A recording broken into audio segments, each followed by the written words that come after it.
Hello everyone, welcome to Chhaya medical classes.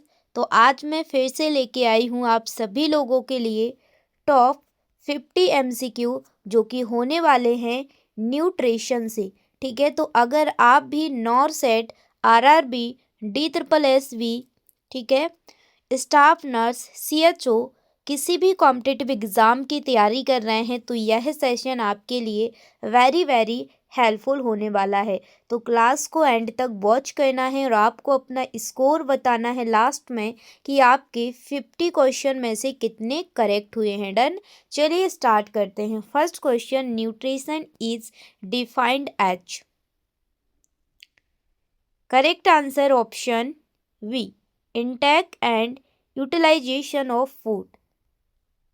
Question number 2. Autotrophic nutrition is seen in.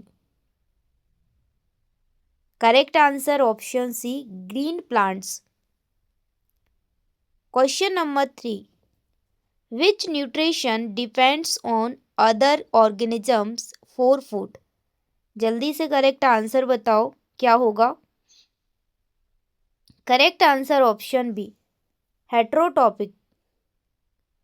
Question number 4. Humans follow which type of nutrition? Correct answer होगा option C, holozoic. Question number 5. Saprophytic nutrition is seen in bacteria, fungi, plants, humans. तो correct answer होगा option B, fungi. Question number 6. क्या पूछा है, parasitic nutrition means, यानी कि परजीवी पोषण का अर्थ क्या है। तो याद रखना करेक्ट आंसर हो जाएगा ऑप्शन यहाँ पे C, living on another organisms. Question number 7. Carbohydrates are classified as. Carbohydrate किस श्रेणी में आते हैं। याद रखना energy giving food. Question number 8. Proteins are mainly responsible for. Protein का मुख्य फंक्शन क्या है, मेन कार्य क्या है। करेक्ट आंसर है option B, growth and repair. Question number 9. Vitamins and minerals are called. Vitamin और खनिज क्या कहलाते हैं। करेक्ट आंसर हो जाएगा option C, protective foods. Question number 10. Which of the following is a micro nutrients. Micro मतलब large, MI यानी micro मतलब स्मॉल। ठीक है, correct answer option C, protein, large amount. Next question, micronutrients are required in small. तो correct answer small amount. Question number 12. Which is not a micronutrient. Not, except. Correct answer हो जाएगा यहाँ पे option A, vitamin A. Question number 13. Milk, egg and meat are example of. Milk, दूध, अंडा और मांस किसका एग्जाम्पल है। Plant source, animal source, protective food and junk food. तो याद रखना यहाँ पे मिल्क, एग एंड मीट सभी किससे प्राप्त होते हैं हमें, एनिमल सोर्स से। ठीक है, जानवरों से। नेक्स्ट क्वेश्चन है, cereals and pulses belong to. अनाज और दालें किस सोर्स से हैं। ठीक है, तो याद रखना हम सभी को पता है किससे हैं, ये हमें प्लांट से प्राप्त होती हैं। ठीक है, so this is plant source.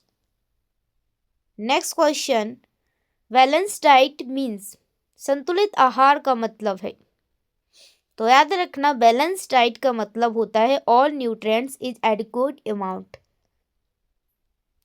Question number 16.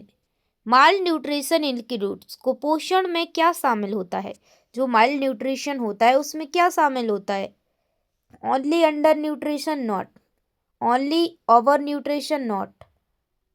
Option C दिया है both under and over nutrition, बिल्कुल करेक्ट हो जाएगा। Only obesity not, correct answer option C. Question number है 17। Enteral nutrition is given by, यानी कि एंट्रल पोषण किस मार्ग से दिया जाता है? IV route, oral cavity, gastrointestinal tract या मसल। तो याद रखना एंट्रल न्यूट्रिशन हम गैस्ट्रोइंटेस्टाइनल ट्रैक्ट से देते हैं, ठीक है। देन चलिए क्वेश्चन नंबर है 18। Parental nutrition is administered through, parental पोषण किससे दिया जाता है? तो याद रखना जो पेरेंटल, तो गाइस पापा का फ़ोन आ गया है, घर वालों का फ़ोन। आप कितने भी बिजी हो फ़ोन उठाया करो। मैं यहाँ पे थोड़ी देर के लिए आप सभी लोगों से सॉरी मांगूंगी और पापा का फ़ोन, ठीक है, उठाऊंगी। यानी कि पेरेंटल पोषण हम किससे दिया जाता है? माउथ से, एनजी ट्यूब से, आईवी रूट से या फिर रेक्टम से। तो याद रखना पेरेंटल न्यूट्रिशन हम आईवी रूट से देते हैं। डन, चलिए क्वेश्चन नंबर है 19। Which nutrition is given through Ryle's tube, यानी कि राइल्स ट्यूब से हम कौन सा पोषण देते हैं? Oral, parenteral, enteral, total nutrition. तो याद रखना राइल्स ट्यूब से हम देते हैं एंट्रल, ठीक है। चलिए क्वेश्चन नंबर है 20। ओवर न्यूट्रिशन में लीड टू, यानी कि अधिक पोषण से क्या हो सकता है? Anaemia, obesity, rickets, night blindness. तो याद रखना अगर ओवर न्यूट्रिशन हो जाएगा, अधिक पोषण हो जाएगा, तो आपको क्या हो जाएगी? ओबिसिटी, यानी कि मोटापा, ठीक है। कम से होता है एनीमिया, ठीक है। और क्या होता है? नाइट ब्लाइंडनेस विटामिन ए की कमी से होता है, और रिकेट्स क्या होता है? विटामिन डी की कमी से। डन, चलिए सभी क्वेश्चन हमारे क्लियर हो गए। क्वेश्चन नंबर है 21। विच न्यूट्रिएंट्स गिव्स मैक्सिमम एनर्जी, कौन सा न्यूट्रिशन सबसे अधिक एनर्जी देता है? तो करेक्ट आंसर है यहाँ पे फैट। 1 ग्राम में कितनी देता है? 9 किलो कैलोरी। डन, चलिए नेक्स्ट क्वेश्चन है एनर्जी वैल्यू ऑफ फैट, वसा ऊर्जा कितनी मात्रा होती है? वही ऑप्शन सी 9 किलो कैलोरी 1 ग्राम, ठीक है।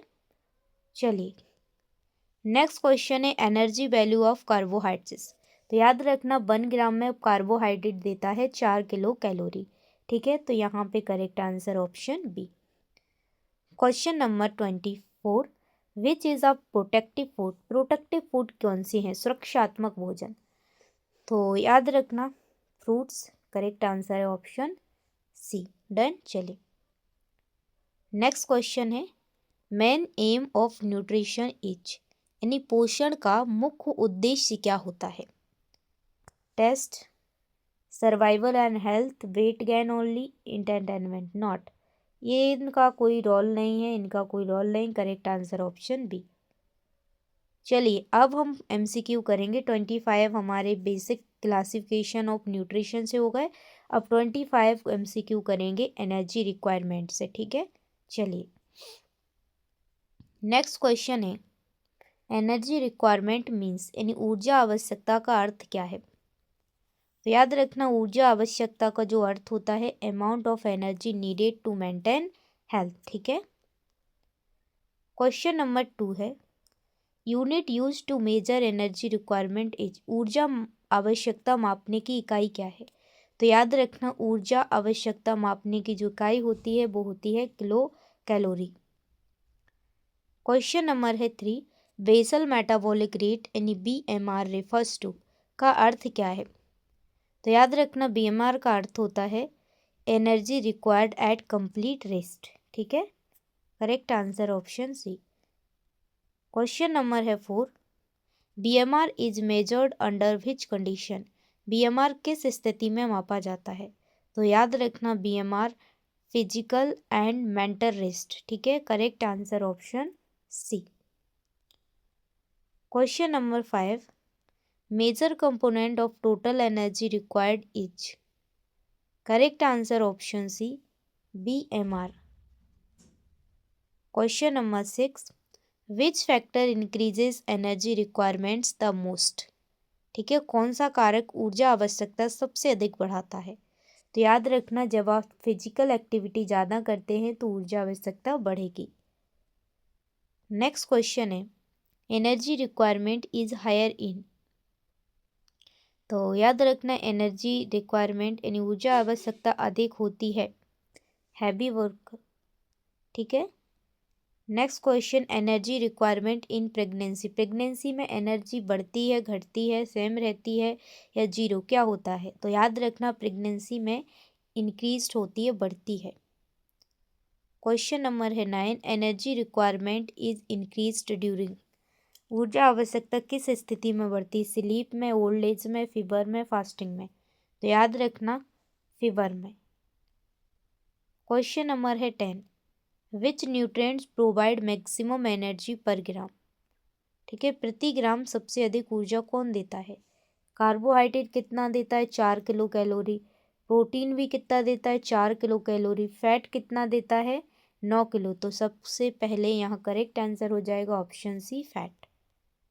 क्वेश्चन नंबर है 11, energy value of carbohydrate is. Carbohydrate की ऊर्जा मात्रा क्या है? तो क्या है कार्बोहाइड्रेट की? 4 kilo calorie. Question number 12, energy value of protein is. कितनी है? 4 kilo calorie. Question number 13, energy value of fat कितनी है? 9 किलो कैलोरी। ये रिपीटेड क्वेश्चन आए हुए हैं कई एग्जाम में, तो यहाँ पर भी मैंने ये रिपीटेड रखे हैं। ठीक है। क्वेश्चन नंबर 14, क्या पूछा है? Recommended energy intake for adult sedentary male is approximately, यानी कि वयस्क बैठकर काम करने वाले पुरुष की ऊर्जा आवश्यकता क्या है? तो देखिए, अगर बैठकर काम करता है एक इंसान तो उसकी जो ऊर्जा मात्रा होती है वो 2400 किलो कैलोरी। ठीक है। नेक्स्ट क्वेश्चन है 15, एनर्जी रिक्वायरमेंट डिक्रीजेस इन। कब एनर्जी घटती है एनर्जी की रिक्वायरमेंट? तो देखिए, चाइल्डहुड में बढ़ती है, प्रेगनेंसी में बढ़ती है, हैवी वर्क करते हैं बढ़ती है, तो किस में घटती है? ओल्ड एज में। ठीक है। क्वेश्चन नंबर है 16, स्पेसिफिक डायनेमिक एक्शन यानी एसडीए रिफर्स टू। एसडीए का अर्थ क्या होता है? तो याद रखने ला एसडीए का अर्थ होता है energy for digestion and absorption. ठीक है। क्वेश्चन नंबर है 17, which condition requires the highest energy. किस स्थिति में सबसे अधिक ऊर्जा चाहिए? तो याद रखने ना किस स्थिति में, यहाँ पे करेक्ट आंसर हो जाएगा बेड रेस्ट में, नॉट सेडेंटरी लाइफस्टाइल, नॉट फिर स्लीप, नॉट सबसे ज़्यादा किस में होगी? हैवी फिजिकल वर्क में। ठीक है। क्वेश्चन नंबर है 18, energy requirement in children is high because of. बच्चों में ऊर्जा आवश्यकता अधिक क्यों होती है? इसलिए होती है क्योंकि उनका ग्रोथ हो रहा होता है। ठीक है, उस टाइम। नेक्स्ट क्वेश्चन है 19, which factor does not affect energy requirement. कौन सा कारक ऊर्जा आवश्यकता को प्रभावित नहीं करता?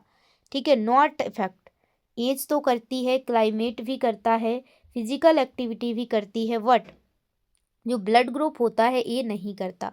तो नॉट पूछा था, करेक्ट आंसर सी।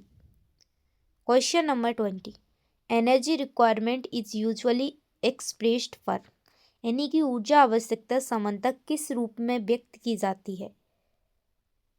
तो याद रखना पर डे। ठीक है। ठीक है। नेक्स्ट क्वेश्चन है, cold climate increases energy requirements because. यानी कि मौसम होता है जो ठंडा, तो उसमें ऊर्जा आवश्यकता क्यों बढ़ती है? इसलिए बढ़ती है क्योंकि more heat production is needed. ठीक है, हमारी बॉडी क्या है? हीट प्रोडक्शन करती है, तो उसके लिए क्या चाहिए? ठीक है, क्या चाहिए? खाना तो चाहिए ना। तो करेक्ट आंसर है B. Question number 22, total energy requirement depends on. कुल ऊर्जा आवश्यकता किस पर निर्भर करती है? तो याद रखना वो निर्भर करती है VMR plus activity plus SDA पर। ठीक है, इन तीनों पर। क्वेश्चन नंबर 23 है, एनर्जी इम्बैलेंस लीड्स टू। ऊर्जा असंतुलन से क्या होता है? तो याद रखना ऊर्जा असंतुलन से होता है गुड हेल्थ। असंतुलन से पूछा है, बैलेंस से नहीं पूछा। ठीक है, तो बहुत सारे लोग जल्दी जल्दी में ये सभी ठोकाते हैं, बट नहीं, यहाँ पे असंतुलन पूछा है, इम्बैलेंस। तो करेक्ट आंसर हो जाएगा ओबेसिटी और अंडर न्यूट्रिशन। क्वेश्चन नंबर है 24. Which age group has the maximum energy requirement per kg body weight? प्रति किलोग्राम शरीर भार में सबसे अधिक ऊर्जा किसमें चाहिए? तो याद रखना इन्फेंट के अंदर, ठीक है। Last question in this class, तो 25 question, main purpose of energy in the body is, ठीक है। तो पूछा गया है कि शरीर में ऊर्जा का मुख्य उद्देश्य क्या है, मेन पर्पज क्या है। तो करेक्ट आंसर कमेंट बॉक्स में बताना है आप सभी लोगों को, ठीक है। तो आज हमने टोटल कितने क्वेश्चन कवर किए? 50, ठीक है। ये सभी क्वेश्चन मोस्ट आईएमपी है, और जो वैल्यूज से क्वेश्चन है जितने भी, वो आप याद ज़रूर रखना, ठीक है। जो वैल्यूज़ वाले क्वेश्चन है ना, कि पर डे कितनी रिक्वायरमेंट है फैट की, प्रोटीन की, ठीक है, कार्बोहाइड्रेट की, ये क्वेश्चन जरूर आते हैं। और मतलब सारे क्वेश्चन किसी ना किसी एग्ज़ाम में आए हैं, ठीक है। नर्सिंग फील्ड में आए, कुछ अदर फील्ड में, ठीक है। तो thank you for this watching video and don't forget like share and subscribe. Session पसंद आया हो तो ज़रूर एक प्यारा सा कमेंट करिए कि हाँ, और डेली ऐसे ही अमेजिंग एमसीक्यू प्रैक्टिस के लिए चैनल को सब्सक्राइब कर लीजिए। देखिए आप जितनी ज़्यादा प्रैक्टिस करेंगे, फिर कहूँगी और हमेशा कहती हूँ, उतनी ज़्यादा आपकी तैयारी कैसी रहेगी? बेहतरीन रहेगी। क्योंकि आपको एमसीक्यू प्रैक्टिस करने से पता चलता है कि आपकी तैयारी कैसी है। जिस दिन आपको एमसीक्यू बनने लग जाए, एमसीक्यू करने में मज़ा आने लगे, उस दिन समझ लेना हमारी जो तैयारी है वो बेहतरीन चल रही है, ठीक है। तो bye bye, take care, love you all. और एक मेरी, ठीक है, एक मेरी न्यूट्रिशन की पूरी लगभग 1000 MCQ की, ठीक है, 1000 MCQ की क्या बन रही है, एक नोटबुक बन रही है। तो वो मैं लॉन्च करूँगी, ठीक है। तो मात्र उसकी जो फीस है, ठीक है, मात्र उसकी फीस रहेगी सिर्फ और सिर्फ 1 रुपये। कितनी रहेगी? 1 रुपया। 1 रुपया क्यों रखा है ये भी नहीं रखती मैंने 1 रुपया इसलिए रखा है, ठीक है, कि मुझे पता चले कि किस किस को ज़रूरत है, ठीक है। पूरे न्यूट्रिशन की मैं एक बुकलेट बनाऊंगी, उसमें scenario based question, one liner question, ठीक है, सभी टाइप के क्वेश्चन रहेंगे। सिर्फ और सिर्फ उसकी प्राइस 1 रुपये रहेगी। 1 रुपये इसलिए रहेगी कि मुझे देखना है कि कितने लोग लेंगे, बस। नहीं तो मैं 1 रुपये भी नहीं रखती। फ्री ऑफ कॉस्ट रहेगा इस चैनल पर MCQ सेशन, जो मैंने वादा किया था, और चलाती रहूँगी बेहतरीन। बट जितनी भी मैं PDF लॉन्च करूँगी उसकी प्राइस कम से कम रखी जाएगी 1 या फिर 2 रुपये, ठीक है। बहुत से बहुत कितने कर दूँगी? 11 रुपये, ठीक है। और बहुत से बहुत 21 रुपये, इतने से ज़्यादा नहीं करूँगी, 21 रुपये से ज़्यादा नहीं करूँगी, ठीक है। Don't worry. तो 1000 MCQ की जो न्यूट्रिशन की जो बुकलेट मैं लॉन्च करूँगी, उसका सिर्फ 1 रुपये प्राइस रहेगा, ठीक है। तो जुड़े रहिए, और thank you for this watching video and don't forget like share and subscribe. Bye bye, take care, love you all. पढ़ते रहो, मुस्कुराते रहो। कोई भी डाउट है कमेंट सेक्शन में पूछ सकते हैं। Bye bye.